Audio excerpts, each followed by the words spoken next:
పులికాట్ తీరాన పక్షుల పండగ ఫ్లెమింగో ఫెస్టివల్ 2026 రంగుల కోలాహలం. నింగి నుంచి దిగివచ్చిన విదేశీ అతిథులు ఒకవైపు, వాటిని చూసి మురిసిపోతున్న జన సందోహం మరోవైపు.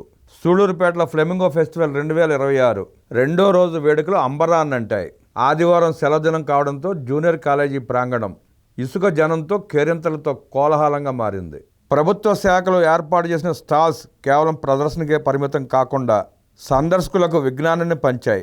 షార్ స్టాల్ వద్ద నిర్వాహకులు రాకెట్ నమూనాలను ఆసక్తిగా గమనించారు. అటవీ పశు సంవర్ధక వైద్య ఆరోగ్య శాఖల స్టాల్స్తో పాటు డ్వాక్రా మహిళల ఉత్పత్తులు ప్రత్యేక ఆకర్షణగా నిలిచాయి. స్థానిక ఫుడ్ కోర్ట్స్లో నోరూరించే వంటకాలు పర్యాటకులను కట్టేశాయి. సాయంత్రం వేళ విద్యుత్ కాంతుల మధ్య ప్రధాన వేదిక వెండి తెరను తలపించింది. ప్రముఖ గాయకుడు సాకేత్ తన గాత్రంతో ఉరుతులోగించగా యువత డ్యాన్సులతో హోరెత్తించారు.